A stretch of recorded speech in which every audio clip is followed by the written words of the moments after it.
President Biden plans to cancel billions more in student debt. Good idea or not so much? That's coming up on Business Matters.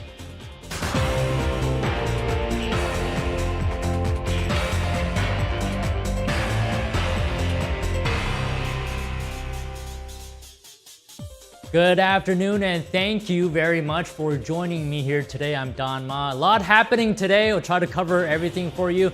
Let's start off with markets here. Stocks sold off today after major bank results failed to impress.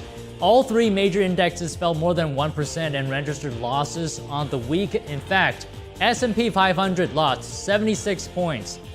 The Dow lost 476 points, also 1%. NASDAQ lost 267 points, also 1.6%. Results from a trio of big banks marked the unofficial launch of first quarter earnings season. More on that in just a moment. This week also saw a slew of economic data, particularly if you remember Wednesday's hotter than expected inflation report. Investors, because of that, are now thinking of the timing and extent of the Fed's rate cuts this year, rethinking them, in fact. AMD and Intel both fell after a report said that Chinese officials told the country's telecom firms to phase out foreign chips by 2027. We have more on that in just a bit. But let's continue with big banks. They reported earnings today.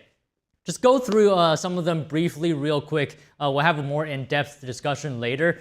Starting with JP Chase. Profit rose 6% in the first quarter, but the bank's forecast for its interest payments came in below analyst expectations. So what we have is CEO Jamie Dimon sticking to a cautious tone, saying that, quote, looking ahead, we remain alert to a number of significant uncertain forces. Wells Fargo, on the other hand, the bank's profit fell 7% in the first quarter. This is as it becomes more costly to pay customers for deposits, and as well at the same time, demand from borrowers are declining. And the San Francisco-based bank said average loans fell from last year's first quarter, but that drop was expected because of elevated interest rates.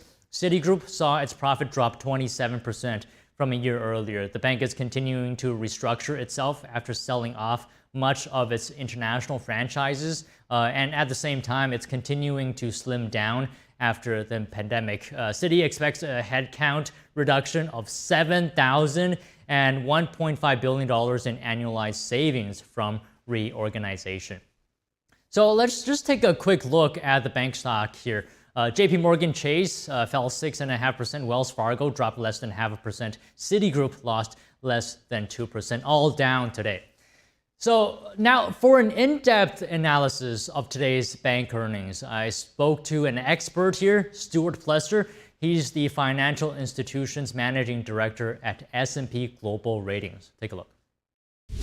I want to get a broad sense of how we're doing here. After the three banks reported their earnings, how are you feeling? Yeah, so three banks reported today, JP Morgan, Citigroup, and Wells Fargo. I'd say the results were mostly in line what we were expecting. I'll point out a couple of facts from the earnings. So first, net interest income declined sequentially in the quarter. Going into the quarter, when we started the year, we were expecting, or the banks were expecting, at least 6 rate cuts for the year. That then turned into 3 rate cut expectations, and then it's a question mark of how many will occur this year. I think the market investors were maybe anticipating that because rates were going to stay higher, that there was less rate cuts. The banks might come out with a better net interest income forecast for the year, not just the quarter.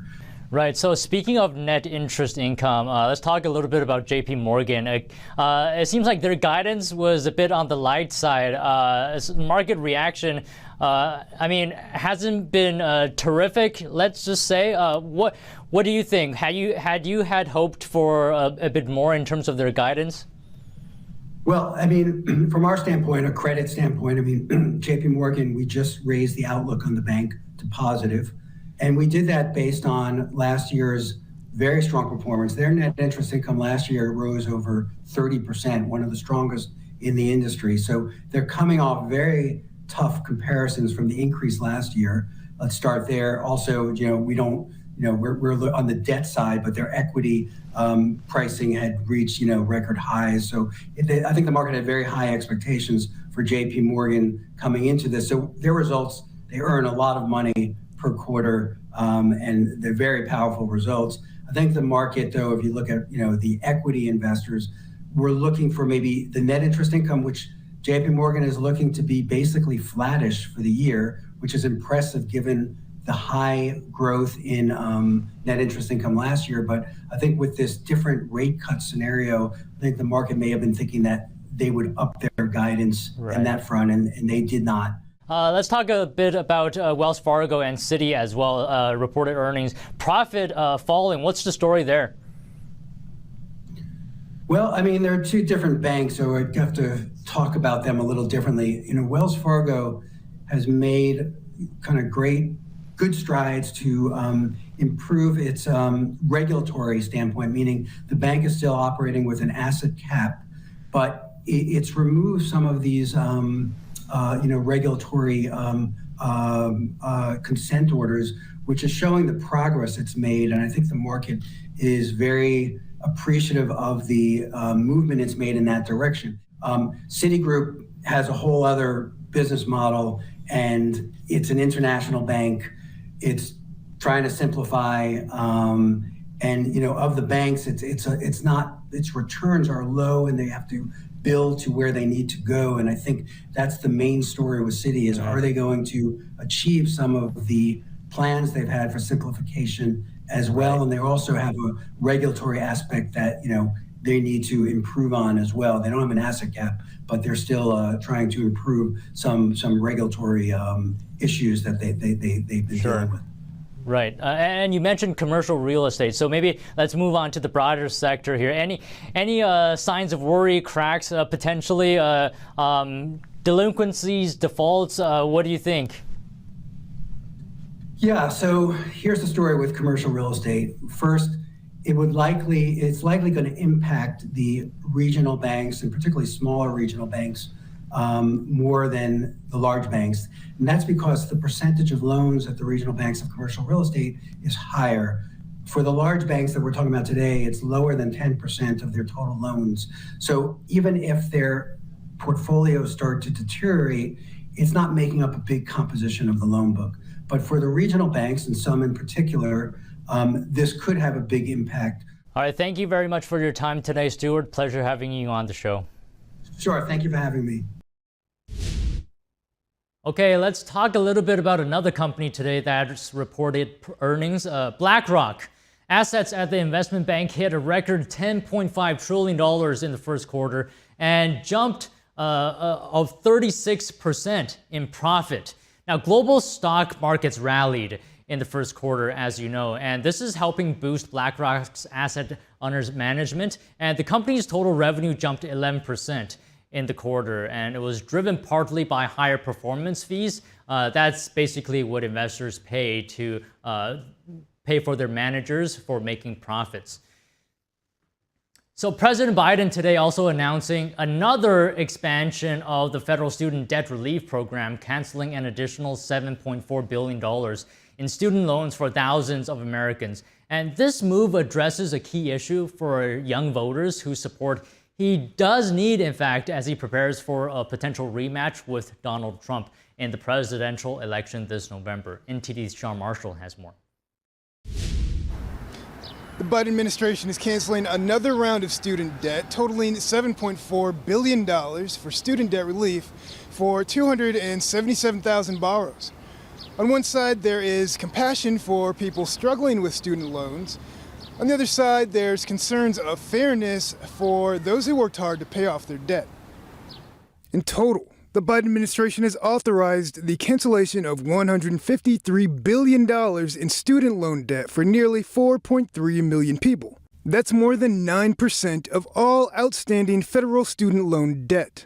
Biden's student loan forgiveness efforts have been sharply criticized by many Republicans who argue the president is transferring the cost to taxpayers who choose not to go to college or who already paid for it themselves. They also said he is circumventing the Supreme Court, which knocked down Biden's signature student loan forgiveness program last year. Since the program launched last year, nearly 8 million borrowers have enrolled and about 360,000 people have seen their remaining debt canceled due to the terms of the new plan. Sean Marshall, NTD News. You know, here on Business Matters, I always try to tell our viewers that we want to cover the things that matter. And I do think that this next story matters. At least to some. A pharmacist group says hundreds of prescription drugs are in short supply across the United States. And this is according to the American Society of Health System Pharmacists. There are 323 active drug shortages across the U.S., according to the group. It says that this is the highest number of shortages since they started tracking data back in 2001. Some of the products in short supply are oxytocin, pain and sedation medications, along with ADHD drugs. Manufacturers cited supply and demand, as well as business decisions and raw materials issues, as for a few reasons for the shortages. Now, earlier this month, the Department of Health and Human Services released a set of recommendations to address drug shortages. And moving on. Highway safety officials have opened an investigation into a Ford recall, and this was over concerns of a fuel leak that could lead to fire hazards. The recall affects nearly 43,000 Ford vehicles, and the probe covers the 2022 and 2023 models of Ford Bronco Sport and the 2022 model of Ford Escape. And the agency's concerns centered around a potential fuel leak due to a cracked fuel injector in certain vehicles. Now, Ford in March recalled those models with 1.5-liter engines to address those concerns. On to Elon Musk. He is set to meet Argentina's president, Javier Milei. Analysts are saying that the two men have a lot to gain from each other. NTD's Dave Martin brings us more on this. Billionaire Elon Musk meets Argentinian President Javier Milei at Giga, Texas. The two have repeatedly supported each other on X. This is the first time they're shaking hands in person. Musk obviously has both capital to deploy and a vast audience, so they can support each other. And Javier Milei maybe offers Elon Musk an example of a man who, not in the entrepreneurial world, but in the political world, is showing a path that could happen in other countries. Economist Fergus Hodgson says the two can work together. Argentina's economy is struggling. Inflation is nearing 280%. By partnering, Milei could attract outside investment. And Argentina recently gave Musk permission to sell Starlink services in the country. And it has the fourth largest lithium reserves, vital for electric vehicles. There's actually a lot there. Argentina has tremendous natural resources in terms of mining opportunities. There are many mining companies, copper, gold, silver, the like. There are lots of resources that just have been basically stuck, so people have known about them, but not really had the ability to utilize and export them. Hodgson says Argentina is also important in the U.S.-China competition for global dominance. China is Argentina's second closest trading partner, and it has a lot of interests in the country. But Milei has been openly hostile to China and openly friendly to the U.S. Analysts say this is good for the U.S., but Hodgson says whether Milei can unleash Argentina's untapped potential is yet to be seen. This is Dave Martin for NTD News. And we're just taking a short break now, but when we come back, China reportedly looking to kick out foreign-made microchips, and major US companies like Intel could be impacted here. And as well, this year's NCAA tournament saw record TV ratings. We take a look at how money off the court is continuing to change the landscape of college sports when we come back. Don't go away.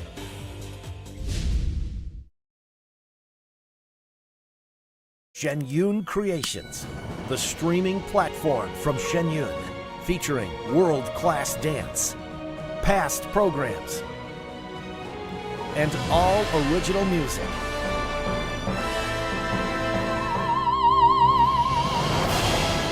Masterclasses, behind the scenes, comedy, and more. explore. ShenYunCreations.com. I'm Richard Karn, and I love my hose. It ain't those old hoses.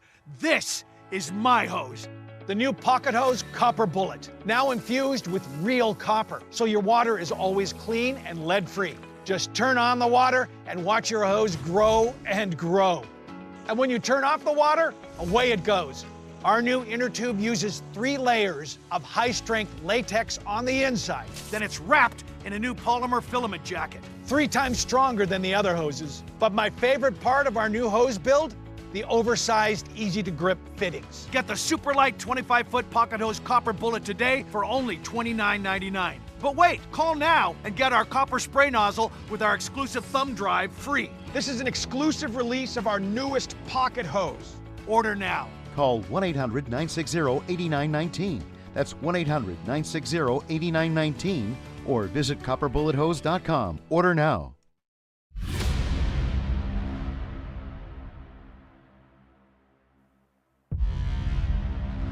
What was the process of actually putting this all together? Many hours of finding the right camera angles and watching it. The first trouble started just after 1 o'clock. 45 pages, here it is right here. Donald Trump has been indicted. Somber day for the country. This all happened before President Trump's speech was over. The founder of the Oath Keepers militia group is headed to prison for more than 18 years. His lawyers didn't have this video. The video we're watching right now, his own lawyers did not have. There was a big question of what did the people do who actually did enter the building. This is where we picked it up with the security footage that is new. At this point, the story dramatically changes. The New Jersey man who assaulted a Capitol police officer on January 6th has been sentenced. So this was withheld. This was not shown to the defense. That could be considered exculpatory evidence. This doesn't seem like what a lot of the media is showing. It's going to change narratives no matter what your political perspective is.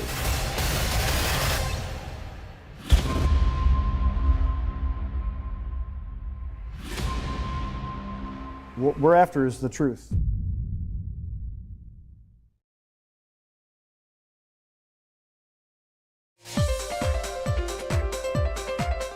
All right, thank you very much for staying with us. Just some quick headlines for you to keep you up to date on today's news. Streaming service provider Roku said today it identified a cyber attack that impacted about 576,000 accounts. But it said the hackers did not gain any access to sensitive information like full credit card numbers. This comes after a breach earlier this year that affected 15,000 users.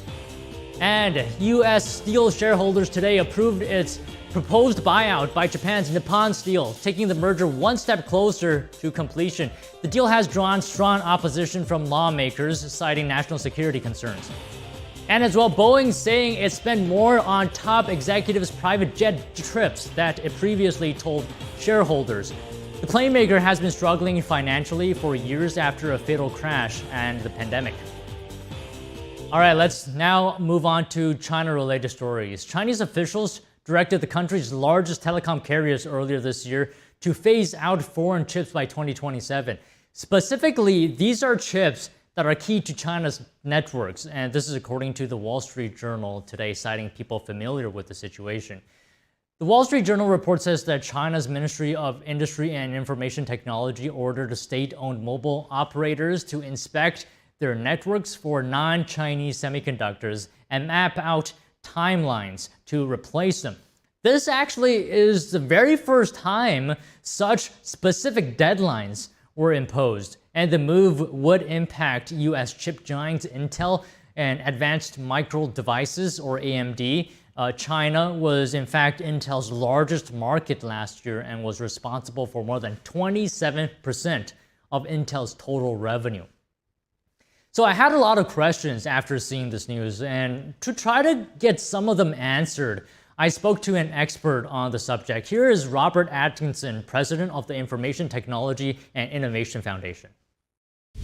So China is telling the nation's largest telecom carriers to phase out foreign processors. I mean, why are they doing this?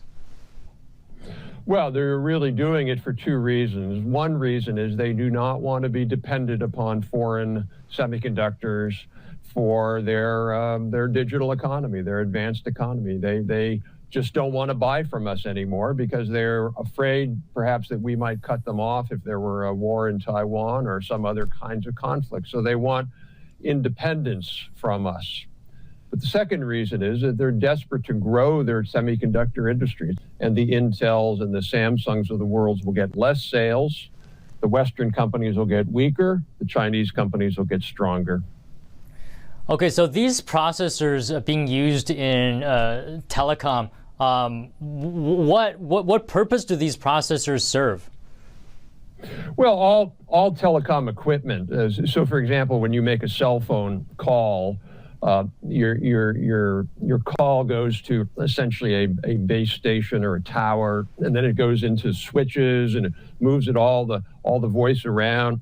Those are all fundamentally powered by semiconductors. Now, what's interesting about that is the semiconductor you have in your smartphone and I have in my laptop here are pretty advanced, and they're getting more and more advanced.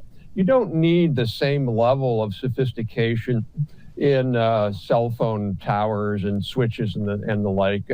And the Chinese are able to make those kinds of semiconductors. Yeah, that's what I'm getting at here. So this is entirely possible, it seems like to me, that if they wanted to do this, they could, right? Oh, technologically, this isn't a challenge for them, no. I mean, they might suffer slightly degrade, maybe the performance isn't 100% compared to what they would get with American or Korean chips, Taiwanese chips, but it's pretty close. They'll have an adequate, perfectly well-performing telecom system using Chinese chips versus foreign chips.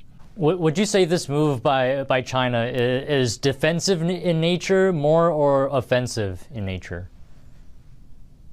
It's both.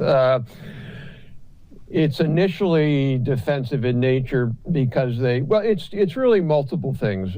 First of all, it's sending a message to the U.S. government, particularly the Biden administration, which has imposed semiconductor export controls on China. And it's telling them, if you do that, we're going to go all the way, and we're just going to say that the Chinese companies can't buy anything. How do you like that?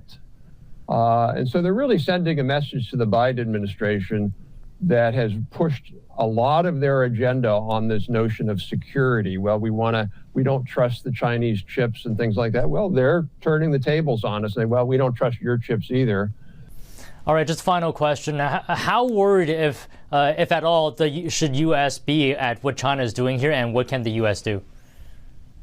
Look, we should be really worried. The Chinese are really smart because they only bite a little bit of the apple at a time. Oh, well, this is only the telecom sector. It's not that big. But what the Chinese government does is they keep taking more and more bites out of the apple. Finally, one day we'll wake up and all that's left is the apple core. And we're like, wait, what were we doing? Why were we asleep? The U.S. government should be very, very concerned. One thing the government could do would be to limit the exports of Chinese chips, because the Chinese are selling a lot of chips at the more mature nodes, the more legacy chips that aren't as complicated. But those are massively subsidized, and they're really driving the ability of the Chinese to innovate. We could say we're not going to import those chips. How do you like that? Okay, well, I hope the U.S. does something. But thank you very much for your time today, Robert. My pleasure. Thank you. All right, just staying on China for a little bit longer. It looks like the country's economy still struggling.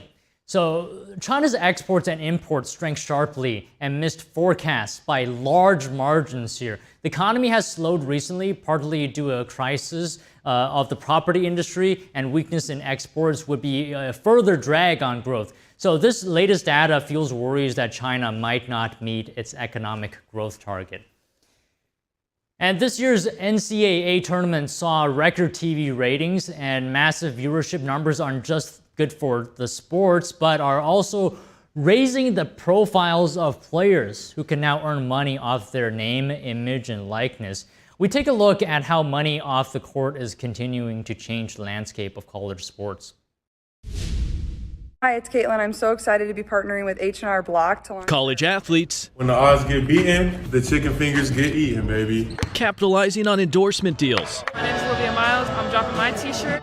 It's become a really big part of the game. There's a lot more added pressures, I'd say, to get your business going, to get an agent, to build your brand.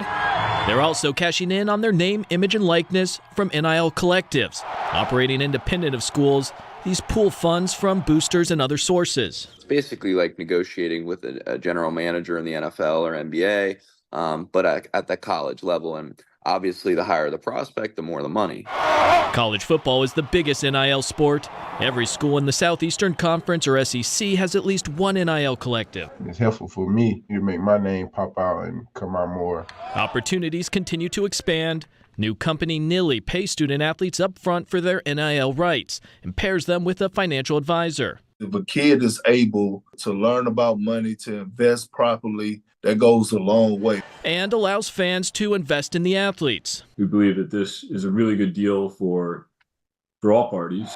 Nilly earns revenue from the athletes' NIL rights and shares it with investors and the athletes, who receive a majority of the profit. We didn't have this 21 years ago when I came out of high school and had to go to the pros because of my financial situation.